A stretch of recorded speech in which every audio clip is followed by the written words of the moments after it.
The oil hissed in the pan. I reached for the salt, then froze. My phone buzzed across the counter. One sharp vibration, then another. I wiped my hands, picked it up, and tapped the screen without thinking. It was from Celia. A video. No message. Just play. I hit it. At first, just blurry footage. Someone had set the phone down on a table. Voices off screen. Dishes clinking. Then my name. Marla. She's a pathetic failure, a woman said, laughing. I blinked. Celia's voice followed. She should be grateful we even let her come around. Someone else, Tyler. My son. Hey, at least she pays the bills. That house basically runs on her guilt. Laughter, casual, comfortable. Like it wasn't the first time. The screen shook as someone picked up the phone, then black. This message has been unsent. I stared at the notification. My hands had gone still. The pan sizzled behind me, food turning to smoke. I didn't move. No apology followed. No call. No follow-up. I turned off the stove, sat down. My chest was quiet, but tight. Not shocked. Not even hurt. Just still. I replayed their words in my head. Over and over, toneless. Flat. Familiar. That was the worst part. It didn't feel new. I reached for a pen, opened the back of a grocery receipt, and wrote 3 words I heard everything. Then I folded it and slid it into my pocket. Not as a threat. Just so I wouldn't forget. That night, I cleaned the kitchen like always. Took out the trash. Wiped the counter twice. Checked the locks. The phone never buzzed again. They must have figured I didn't see it. They must have hoped I hadn't. I didn't text. I didn't call. I watched the windows. Brewed my coffee. Opened my planner. Circled. Friday in red. That's when the next payment was due. I snapped the coffee maker on hard. Let it hiss. The kitchen was too quiet. The kind of quiet that screams when you're trying not to think. My phone lit up. A message from Celia. Morning. Hope you're doing okay. Let us know if you want to come by sometime this week. No mention. No flinch. Not even a pause in punctuation. I stared at the screen. My thumb hovered. Then I locked the phone. Didn't respond. Tyler called 10 minutes later. Hey, Mom. Just checking in. How's the week starting out? His tone was soft.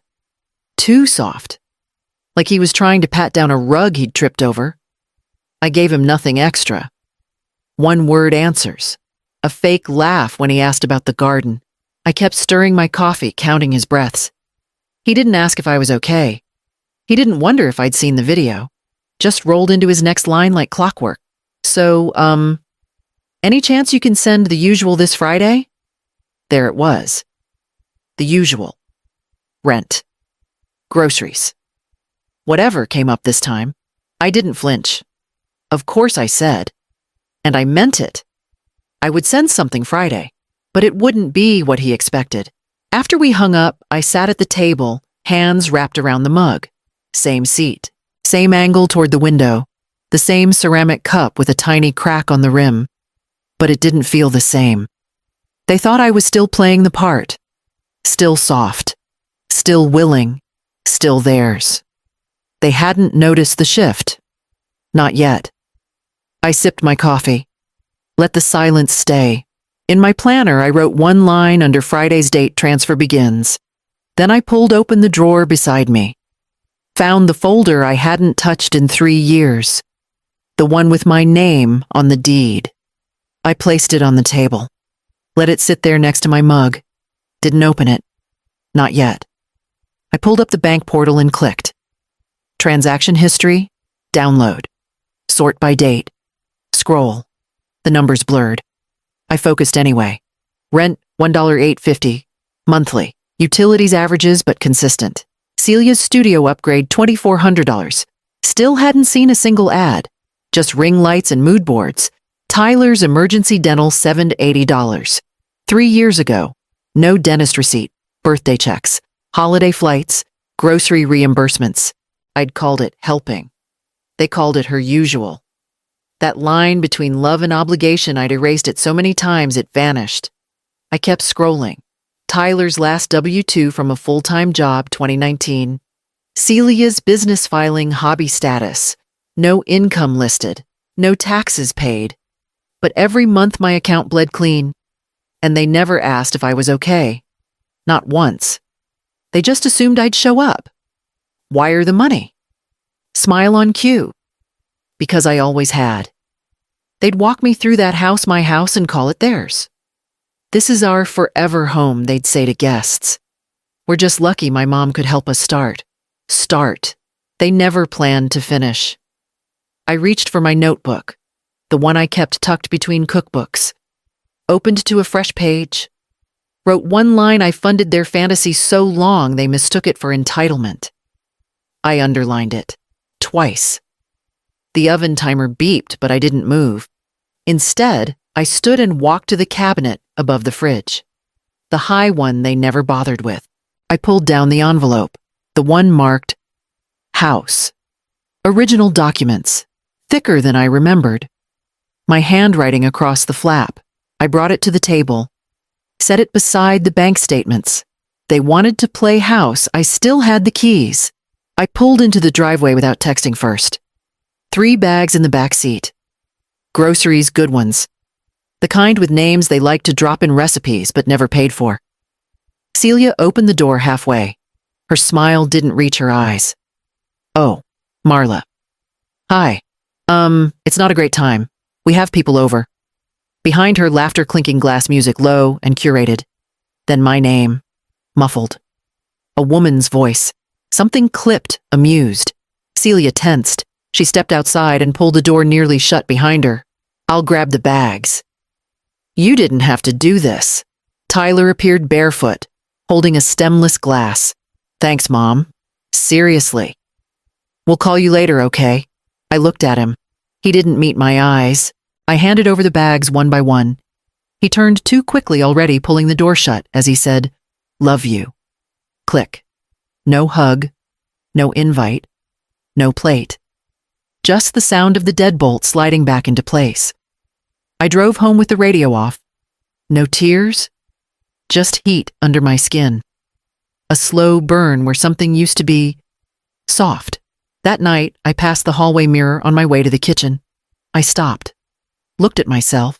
Same cardigan. Same earrings I wore to Celia's birthday last year. I had made the cake. I had scrubbed the pans. They smiled when I gave. They vanished when I stood still. I said it out loud. They want what I give, not who I am. My voice didn't shake. I turned from the mirror. The next morning, I opened my filing cabinet and pulled out the one folder no one had asked about in years. The one with the original purchase papers, insurance, repairs, tax records, every receipt. The house was mine. Still. Entirely. They just lived in it. On borrowed time, I unlocked the top drawer, reached behind the tax folders, found the small velvet pouch. The key was still cold. I drove to the bank, didn't call ahead, didn't pause in the parking lot. Just walked in, signed my name, and followed the manager to the vault. Box, 1132. Same as always. The latch clicked open. Inside one folder, I took it out and laid it flat on the small metal table. Yellow edges, stapled corners. The deed was there, clear, legal. My name only. Mortgage paid in full. My checks, my account, my sacrifice. And one more page clipped to the back. Lighter ink. Fewer signatures. Transfer of ownership incomplete. Tyler never signed. Celia never asked. I never pushed. They moved in like the ink had dried. Called it their home. Repainted. Remodeled. Renamed it on invitations. But legally, it was still mine. They had built a castle on borrowed land, and I held the dirt beneath it. I stared at the papers. My hand didn't shake. For years, I'd let them pretend. Let them host. Let them plan and pose. I told myself it was love, that giving them freedom meant giving them the house. That generosity was the same as surrender. It wasn't. They assumed they had the power. They never checked the drawer. I placed the folder back in the box gently, closed the lid, locked it, walked out of the vault with my coat zipped and my keys firm in hand. At the coffee shop next door, I ordered one black. No cream, no sugar. I sat in the corner booth, pulled out my notebook, wrote one sentence. The paper they forgot is the one I kept. I underlined it slowly. Then I flipped the page, made a to-do list.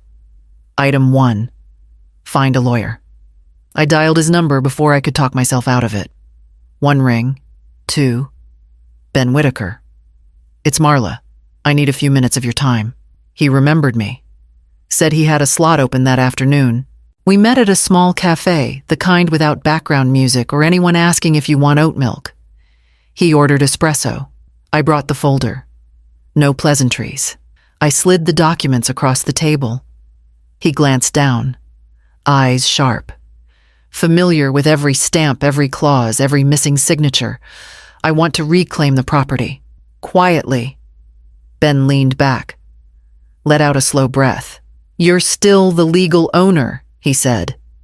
They've got no ground to stand on. They'll think it's theirs until the notice hits their mailbox. Good, I said. He raised an eyebrow. You sure you want to go this way? They used my money, my silence, my name. They forgot whose roof they're under. He nodded, flipped the last page. We can file this tomorrow. It'll take a few days. They won't know until it's done. I want it clean, and I want it fast. Ben smiled. Not cruel, just precise. You're not asking for revenge. You're asking for return. I didn't respond. He started making notes. I watched the pen move. Each stroke felt like stitching up something that had been ripped open for too long. When he looked up again, I was already holding my coat. No noise, I said. Not until it's signed. He tapped the folder once. Not a problem. By next week, they'll get the letter. They'll assume it's junk mail until they open it. I left the cafe without finishing my drink. Walked 3 blocks before I noticed I'd been smiling. Not wide, not sweet. Just steady. At home, I cleared a drawer in my desk, made space. Then I packed a small bag. Just the essentials. I went to the post office Friday morning. No line, no wait. The clerk scanned the envelope slapped on the label. Didn't ask what was inside. She didn't need to know. I'd folded the letter carefully, tucked it into the crisp envelope with my lawyer's return address on the back. No checks, no transfers. Just one instruction, bold and final notice to vacate 30 days. No negotiation. Tyler would see the handwriting on the front and think it was the usual. So would Celia. They'd rip it open expecting rent. Instead, they'd read every line twice. Ben had worded it clean. No drama. No loopholes. Their lease never formal. Their ownership non-existent. Their gratitude never delivered. By the time they finished reading, the silence would hit. But not for long. That evening, the calls came. Tyler first. 2 missed calls, then 3, then 6. Celia sent a storm of texts, long paragraphs, scolding, pleading, demanding. I didn't open them, didn't tap. I brewed my coffee, 1 mug, dark roast, no sugar, no softness. I sat by the window and watched the wind shift the trees. The leaves moved without resistance. They just let go. My phone buzzed again. I didn't flinch. I reached for my notebook instead, turned to a blank page, wrote in clean ink. No response is still an answer. I closed the notebook, set it beside the cup. Outside, the light dimmed, the air cooled. The house stayed still. Not theirs. Not anymore. Mine. And they were about to learn what it meant to lose something they never truly owned. Tomorrow, the clock would start ticking. I parked at the curb. Didn't honk. Didn't call. Ben stepped out of his car behind me. Briefcase in hand, suit pressed. We walked up the drive side by side. Tyler opened the door before we knocked. Hair a mess. Shirt half tucked. Rage spilling from his eyes. You can't just take it, he barked. Ben didn't blink. He handed over the folder flipped to the first page. I'm not taking anything I said. I'm reclaiming what was never yours. Inside chaos. Boxes open and half-packed. A lamp tipped over. Celia's voice shrill from the kitchen. She's evicting her own son. What kind of mother? Ben raised his voice, measured steady. 30 days per the notice. You've already wasted 7. Celia stormed into the room, mascara-streaked eyes wide. You think this makes you noble? She snapped. You think this will make us love you? I didn't answer. Neighbors peered from porches. A kid stopped biking mid-pedal. Tyler slammed a drawer shut, threw a chair across the room. It skidded, crashed into the wall. Still, I said nothing. I moved through the house. Room by room, not inspecting, just remembering. The hallway where Tyler had taken his first steps. The bathroom I had paid to renovate. The nursery that never held a child. In the dining room I stopped. One chair pushed to the side, covered in unopened mail. I pulled it back into place. Sat for a moment. Ran my hand along the worn edge. This chair, I said quietly, was always mine. No one responded. No one could. I left the chair where it belonged and walked to the door. Ben followed. No farewell, no drama. Outside, the air felt clearer, lighter. We stepped into the car. I closed the door behind me. Ben glanced over. You okay? I looked out the window. I'm not done. I opened the door before the locksmith knocked. He nodded, polite. Carried in a small black case. Quiet hands, sharp tools. He didn't ask why the lock needed changing. He just worked. I stood nearby, arms crossed, watching the old code panel come off the wall. The one Tyler installed. The one they never changed. The one Celia gave to her sister, her friends, her mother without asking. The new keypad blinked. Clean. Untouched. He handed me the slip with the fresh code. This one's just for you, he said. I nodded. After he left, I walked back through the entryway. The house echoed, but not with absence, just air. I rolled up the old welcome mat, the one Celia picked, scripted letters and fake warmth, come as you are. I threw it out, bought a plain one, no words. Then I started over. One lamp, soft light not staged. One chair, firm, steady. One mug, white ceramic. No quotes, no memories, no associations, no dining set. No 8-person table meant for holidays I wasn't really welcome at. No extra bedding. No guest room. This wasn't a place for performance anymore. It was for peace. I stood in the kitchen, brewed a cup of coffee, and listened. No voices upstairs. No footsteps pacing. No text buzz asking for money. Just the drip of the machine and the hum of my breath. I hung one small sign by the door. Not flashy, not bitter, just honest. By invitation only. I sat in the chair, placed the mug on the windowsill, let the sunlight warm my hands. Outside, the trees swayed gently. Inside, the silence stayed, and I didn't miss the noise. I opened the drawer, pulled out the file. Bank statements, wire transfers, mortgage slips, tuition checks, 10 years of numbers, 10 years of silence. I organized them by date, highlighted the totals, added the columns. The final sum took up one full line. I opened a fresh document, typed every expense out one by one. Groceries, rent, insurance, bailouts, broken promises, missed holidays, forgotten birthdays. Every month I covered every crisis I carried. I added one sentence at the bottom, paid in full. Emotionally, too. I printed it. One sheet, nothing else. No letter, no note, no signature. I folded the paper, slipped it into an envelope, wrote their names on the front. No return address. I walked it down to the mailbox. No hesitation. The metal flap closed with a soft final clang. I didn't look back. I went inside, brewed a cup of coffee, sat in the same chair. The cushion remembered me now.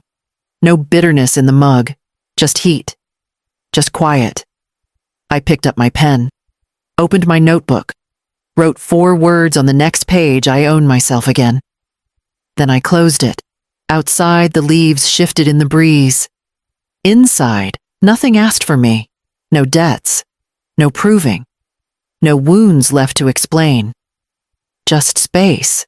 Just stillness. Just mine.